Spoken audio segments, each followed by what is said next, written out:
Welcome to the Resilience Series. I'm Stephanie Weaver, the author of the Migraine Relief Plan and the upcoming Migraine Relief Plan Cookbook. And for that new project, I'm interviewing a variety of people who are living well with chronic conditions like migraine. My guest today is Shirley Kessel. Shirley is the executive director of Miles for Migraine, the largest live patient participatory event host organization in the country, which is also where we met. Welcome, Shirley. Thank you for having me, Stephanie. It's great to see you. So tell us briefly about your personal experience with migraine. Well, I like to say that I was born into migraine the day I was born because my mother had severe migraine to the point where my first memory of a child is standing next to her bedside. And, she would get so sick with symptoms, especially vomiting, that she wasn't able to keep down medication. So she would be in bed days at a time. And I knew I could take advantage of her. So my first memory is standing by her bedside saying, "Mom, can you give me 15 cents to go to the candy store?" And she would say, "No, you can't have any money." And eventually, if I badgered her enough, she gave me the money. So I fast forward, I developed chronic migraine in my 20s, and no one ever sat me down and said, this could be a lifelong disease. Certainly nothing about advocacy. And I really was sort of left to my own devices. I went to a neurologist and was prescribed at least 25 different medications within the couple of years that I was his patient. And then I became pregnant and I went from chronic to episodic. I had three daughters, two inherited migraine. My youngest was the most severe. She was diagnosed at 16 and eventually was so sick. She spent a year in bed. She had to drop out of high school. She did not go to her graduation. She didn't graduate. She eventually graduated by homeschooling. But the point is that, migraine has been a part of my life for my entire life. And when my daughter Sydney was sick with migraine, it really had a profound effect on our family. So because we were not able to do a lot of the things that we wanted to do as a family, and of course, as a parent, my heart really goes out to parents who are struggling with kids because there's nothing you can do. I mean, there's very little you can do. You can't take their pain and other symptoms away. So it's a lifelong journey, and I have chronic migraine now. And it's something that I am managing every single moment of my life.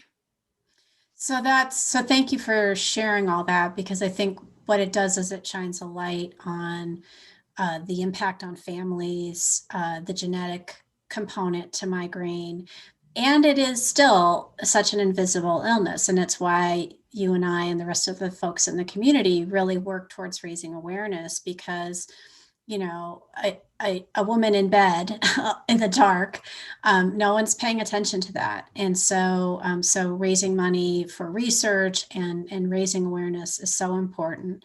So tell us, how did you get involved with advocacy? Quite by accident. My daughter Sydney was diagnosed, and I took her to CHOP, Children's Hospital Philadelphia, and the doctor wrote a prescription for a drug used for epilepsy, which we're probably all familiar with. And I said to her, "Why are you giving her that? That's the same drug that I got when I was diagnosed 25 years ago." And she said, "There's nothing new for migraine. This is what we have." And my daughter looked at me and said, "Mom, this is really ridiculous. They're giving me the same thing they gave you, and you're so old. Like, why am I getting something that's, more current?" And she said, "Mom, we have to do something about this." So we went online when we got home, and we found Miles for Migraine, which was all the way in San Francisco. There was nothing happening. There was no races in the country for migraine. And so I called the founder up on the phone, and she told me I didn't know what I was getting myself into. And she said, "I can't bring the race to Philadelphia. You have no idea what's involved." So eventually I convinced her. um, the rest is history. So tell us about Miles for Migraine. I mean, you explained kind of how you got involved, but tell us Right. what it is. Tell us what it does. Where is it? Where will it be in 2021? And how can people get involved in it? So Miles for Migraine was founded by Eileen Jones, who was a nurse, and she lives in San Francisco. She went to Headache on the Hill many years ago, and her legislator said to her, if you want to do something, you're going to have to do it yourself. There's no funding for migraine, and we know that there's still very little funding now coming from our federal government.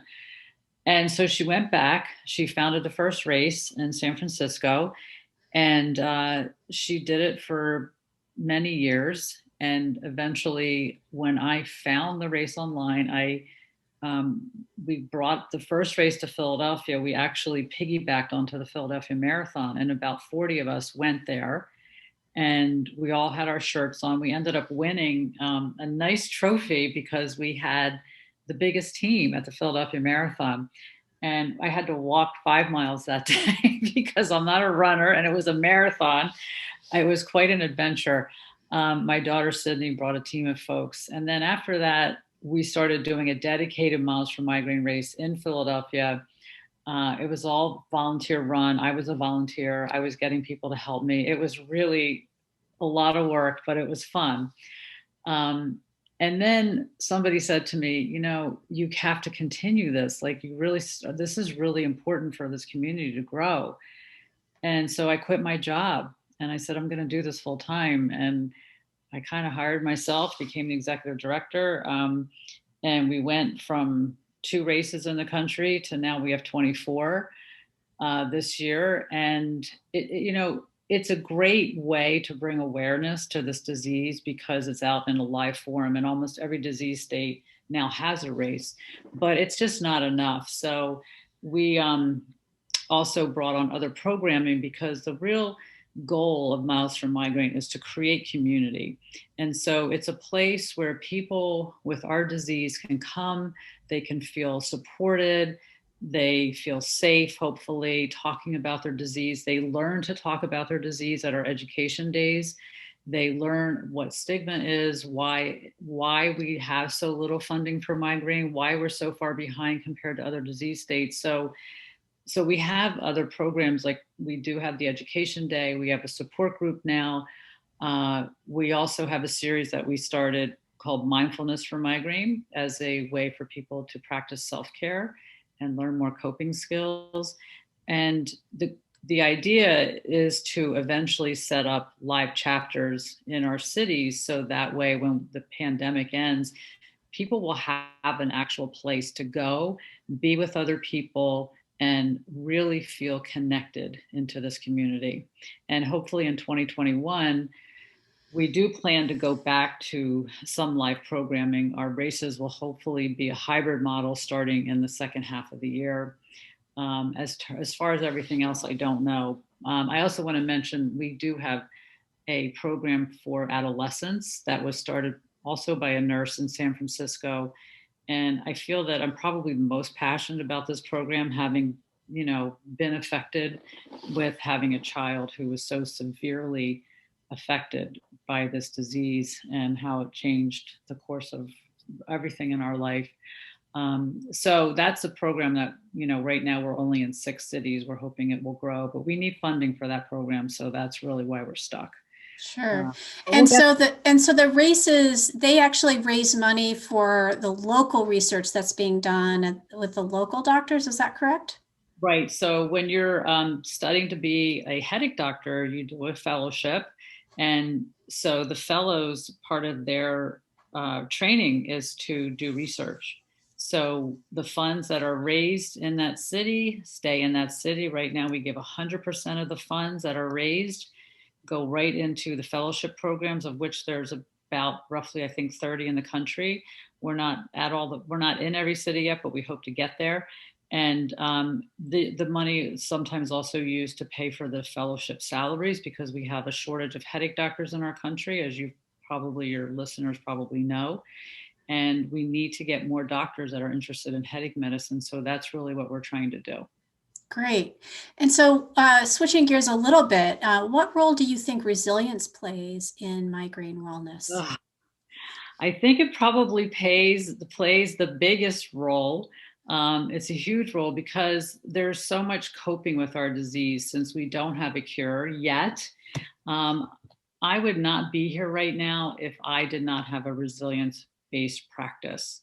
And I think it's something that at Miles for Migraine, it's really kind of what we're doing behind the scenes when we're offering these programs and we're offering education, we're offering support group, we're really helping to foster uh, resilience and self care, which is a big part of what resilience encompasses. What does resilience mean to you? Well, it's interesting. Before I did this work in the migraine community, I worked in the eating disorder community, and I was a yoga therapist for eating disorder recovery. And one of the things, there's a lot of there's a lot of similarities between dealing with a chronic illness and there is with dealing with an eating disorder, and a big part of that is self care. And so I developed a practice that I call CARE, CARE, and it is a self care practice that really develops resilience. It's the act of constantly being able to use this practice, and I'm going to go through it kind of quickly. And this is the practice that I use for myself. I've taught this practice to some people in the migraine community, and I think they found it useful. The C it stands for check-in, and so it's really noticing what's happening in the mind and body in the present moment. And by strengthening the check-in practice, you can really keep coming back to what's happening in your migraine condition. For example, let's take anxiety, because my anxiety has been so heightened during this pandemic, and I think a lot of people would agree. You can notice that if you're checking in constantly, you might notice an increase in anxiety. And what can you do about that? So for me, in the check-in practice that I use yoga for the body awareness, and I use meditation for mind awareness. So the C is for really noticing what's here now. And that's the question that I constantly am asking myself: what's here now? What's happening? And then the A in the care practice is to acknowledge what's happening in the present moment, not to push it away. For some people who are more advanced, I would say you can use the A for accept, which is sometimes too hard for people to swallow. But it's really, checking in to the reality and pay attention to what is happening, and rather than push it away. In the case of anxiety, with migraine, you might just say, I can't deal with this, I'm so anxious. And you might turn to a habit that's not useful or helpful, such as Right. maybe overeating, right? So you're a dietitian, you understand that. And so, but when you acknowledge and you tune in to what the anxiety feels like in your body, what's happening in your mind, you can really pay attention to the present moment and understand what you might need. So the third parameter is to respond, and responding with kindness and self-compassion is really important for me. I'm thinking most people would agree that, you know, doing something that's forcing you to do something that you really don't want to do is sometimes difficult. But if you notice in the case of anxiety, that, for example, right today, I'm having a pain free day.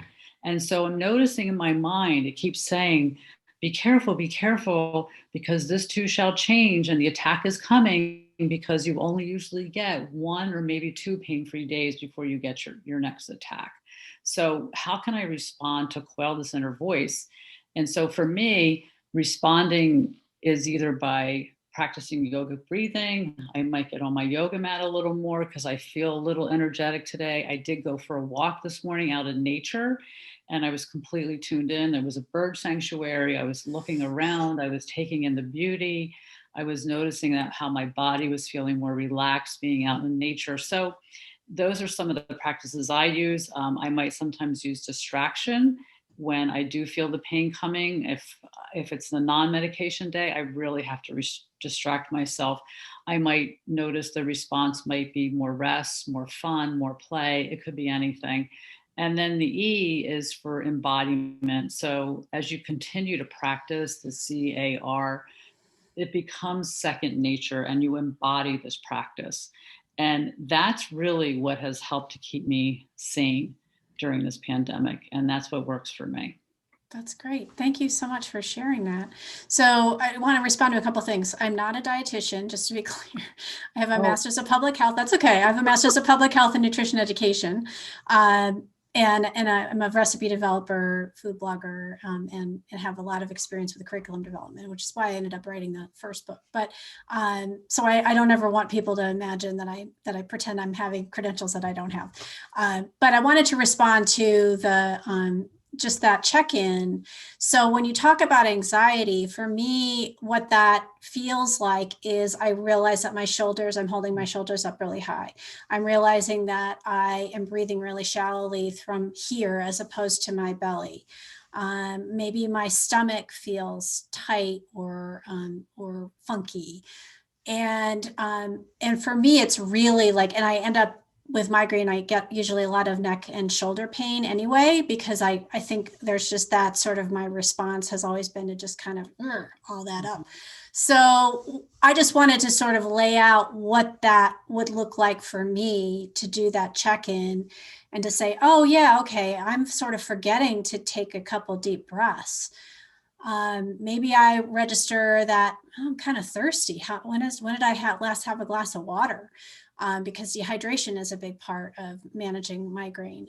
And so, am I actually hungry or am I upset? So am I needing to eat because I'm hungry or am I upset? In which case I maybe don't want to eat, or I might want to just taking that moment, that interruption to break the habit of maybe what's not such a helpful choice, to then say, well, I do feel a little hungry. It's been a few hours since I ate. I do want to kind of keep my blood sugar up, but let me have something with some protein and healthy carbs as opposed to, eating something sugary that's not really going to make me feel better. And so I can see the value in that CARE practice for sure. And I've never heard it laid out exactly like that. So that was really cool. Do you have any other self-care resilience strategies besides that you haven't mentioned? That's my final question for everyone. So so the practice of care, I actually just made it up myself when I was teaching yoga. And yes, I would say the piece of the R, because all of those pieces are interconnected. So when I check in, if it's say a Sunday, for example, I check in, I say, I'm not going to do any work today. And I acknowledge that's okay. I'm giving myself permission. So I work pretty hard during the week. And the response is, I might sit around and do nothing the whole day. So for me, it's allowing myself to do whatever I need to do in the moment, with trying to let go of the guilt, trying to let go of would have, could have, should have. And so that could be sleeping, taking 2 naps in one day. Yesterday I sat on the couch and I watched a lot of Netflix. I did go for a walk outside. So for me, there's so many practices of self-care, but I also use more, I would say, strategically planned practices, such as I'll make sure that I get a massage at least every 2 weeks. I was going to acupuncture for a very long time. I've practiced, Tai Chi. I've practiced different kinds of yogic breathing. I mean, that's just really helpful for me. And I make sure that I exercise. And I know that's a really big trigger for some people. But I think the biggest part of resilience for me has been that I feel the fear and I do it anyway. And it's really hard to convince yourself that, for me, I have to go out and I have to walk, even on the days when I'm having head pain. The only time I don't practice exercise is when I'm in a full blown attack and I absolutely need to I wear a headache. I wear the headache hat. That's my favorite. the ice one, yeah. Yeah. So then I might not want to go outside and wear the headache hat outside, but it's really hard. But see, when I get a migraine attack, I don't vomit. So for me, I can keep going. So it's I wouldn't say that works for everyone, but that works for me. Yeah. And I'll just respond to that. in that, so I ended up choosing to use the word movement in my book because Mm, exercise is such a loaded term for a lot of yeah, people. especially And I have fibromyalgia as my secondary condition, so I can't work out. Like that's not what exercise even looks like for me anyway. So what exercise looks like for me is a 30-minute gentle walk every Mhm. morning. And then a 10-minute seated, very gentle, low impact yoga practice that is like very minimal, but actually really like just loosens up my spine and everything. And Mhm. then 10 minutes of seated meditation. And that's pretty much my daily practice. And then how I recommend people sort of work up to exercise or movement in the book is just get some kind of a counter, whether that's a fitness device or using your phone. If you have a smartphone, they all have that option to, or just a simple $10 pedometer.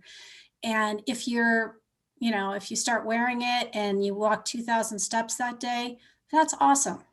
Walk 2,000 steps a day for that week. Then add 500 steps or 250 steps to your total goal for that week and do another week and it's very, very, very gradual, but eventually time passes. You will get to the 10,000 steps a day that's recommended. And what happens is it just very slowly starts to change your habits. So you go, oh, that's right. I'm going to, instead of just sitting at my computer when the clock hits the top of the hour, I'm going to just walk around the block.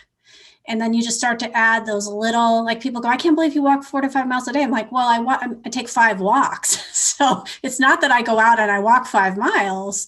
I go out and I walk a mile and a quarter, and then I walk zero point 0.6, and then another zero point 0.6, and another zero point 0.7 or whatever it is. And eventually, and that's, move it throughout my day. And part of that is because I have some back issues. If I don't walk, I end up with back pain that is preventable if I move. So it's this kind of balancing act for me. But I just wanted to share that because that may be helpful for people who just kind of recoil at the word exercise or say, oh, I can't do that. There are ways to just very gradually and gently, slowly add movement into your life, and it can be really helpful. I completely Yeah. agree. And actually, for 2021, Miles for Migraine is using our slogan on our t-shirt is going to be movement matters. And it's not Nice. just and we are dropping the word exercise, and I have to get reprogrammed. It's about movement for your body and movement um, in the advocacy field here in our community, because we Yeah. all need to advocate. Advocacy needs to be part of the treatment plan. Doctors aren't prescribing advocacy, and we're hoping that they will. Yeah, that's fantastic. Shirley, thank you again for being here today and sharing your story. Learn how to get involved at milesformigraine.org. Check out other episodes of the Resilient series on Facebook Watch, IGTV, and YouTube. And follow me at SWeaverMPH to learn more about my upcoming book, The Migraine Relief Plan Cookbook, which is due out in spring 2022 from Surrey Books. Thanks for watching.